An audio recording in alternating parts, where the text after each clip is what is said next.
സീസണിൽ champions league നഷ്ടമായപ്പോഴേക്കും ഇത് റയലിന്റെ ഏറ്റവും മോശം സീസണാണെന്ന് പലരും മുദ്ര കുത്തി കഴിഞ്ഞിരിക്കുന്നു. ഇപ്പോഴും ലാലിഗയിൽ നേരിയ കിരീട പ്രതീക്ഷ നിലനിർത്തുന്ന മാഡ്രിഡ് UCL നിന്നും പുറത്തായതോടുകൂടി എന്തുകൊണ്ടാണ് ഹേറ്റേഴ്സ് മോശം സീസണാണെന്ന് പറഞ്ഞു വെക്കുന്നത്?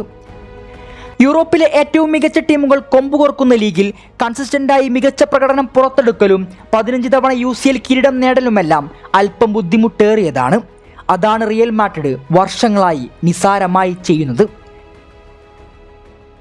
പല ടീമുകളുടെയും സ്വപ്ന കിരീടം റയൽ അടിക്കിടെ സ്വന്തമാക്കുന്നത് കാണുമ്പോൾ എന്തുകൊണ്ട് റയലിന് മാത്രം ഇത് സാധ്യമാകുന്നു എന്നത് എപ്പോഴെങ്കിലും ചിന്തിച്ചിട്ടുണ്ടോ?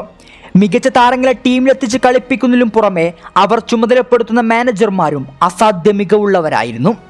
ഈ സീസണോട് കൂടി ആൻചലോട്ടി മാഡ്രിഡ് വിടുകയാണെന്ന വാർത്ത വന്നതോടെ അദ്ദേഹത്തിനൊത്ത പകരക്കാരനെ റയലിന് ആവശ്യമാണ്. ഒടുക്കം റയൽ കണ്ടെത്തിയതാവട്ടെ മാഡ്രിഡിന്റെ എല്ലാ സ്വഭാവവും അറിയുന്ന റയലിന്റെ DNA യുള്ള തൂവള്ള ജേഴ്സിയിൽ സാന്റിയാഗോയുടെ മധ്യനിരയിൽ മിന്നിക്കത്തിയ സാബി അലോൺസോയെ. ഈ സീസണോട് കൂടി ലെവർകൂസൻ വിടാനൊരുങ്ങുന്ന സാബി അടുത്ത സീസണിൽ റയൽ മാഡ്രിഡിനോടൊപ്പം ഉണ്ടാകുമെന്ന് തന്നെ പ്രതീക്ഷിക്കുന്നു. സാബി അഞ്ചലോട്ടിക്കുള്ള റൈറ്റ് റീപ്ലേസ്മെന്റ് ആണോ എന്നൊരു ചോദ്യമുണ്ട്. ഡോൺ കാർലോയെ പോലെ അനവധി ക്ലബ്ബുകൾക്ക് വേണ്ടിയൊന്നും പരിശീലിപ്പിക്കാത്ത വലിയ എക്സ്പീരിയൻസ് ഇല്ലാത്തയാൾ തന്നെയാണ് സാബി. പക്ഷേ പരിചയസമ്പത്ത് കുറവ് അയാളുടെ കളിശൈലിയിൽ ബാധിക്കില്ലെന്നുറപ്പാണ്.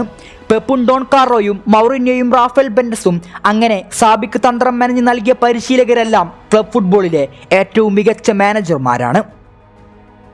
ലെവർകൂസന്റെ ചുമതല ഏറ്റെടുക്കുമ്പോൾ പറയാൻ ഭൂതകാലമൊന്നുമില്ലായിരുന്ന സാബിക്ക് അയാൾ ആ സ്ഥാനമൊയ്യുമ്പോൾ പലതും നേടിക്കൊടുത്തു കഴിഞ്ഞിരുന്നു.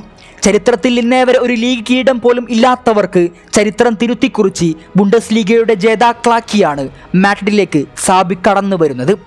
ലോക ഫുട്ബോളിലെ ഏറ്റവും മികച്ച താരങ്ങൾ മാഡ്രിഡിൽ അണിനിരക്കുമ്പോൾ എങ്ങനെയായിരിക്കും സാബി അവരെ കൃത്യമായി ഉപയോഗിക്കുക?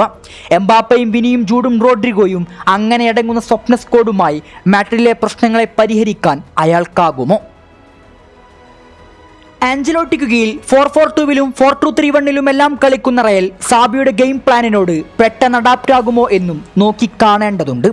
3 സെന്റർ ബാക്കുമായി 3-4-3-ലും 3-4-2-ലും ബിൽഡപ്പ് പ്ലേയിലൂടെ മത്സരം നിയന്ത്രിക്കുന്ന സാബിയുടെ കളിശൈലി എത്രത്തോളം മാഡ്രിഡിൽ വിജയകരമായിരിക്കുമെന്നും അറിയേണ്ടതുണ്ട്.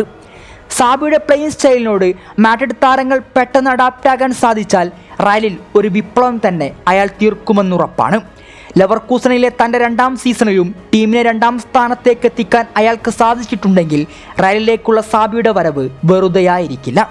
തങ്ങളുടെ ആ പഴയ കളിക്കാരൻ റയലിന്റെ കോച്ചിങ് സ്ഥാനത്തേക്ക് കടന്നു വരുന്നതും കാത്ത് ലോസ് ബ്ലാങ്കോസ് ആരാധകർ പ്രതീക്ഷയോടെ കാത്തിരിക്കുകയാണ്.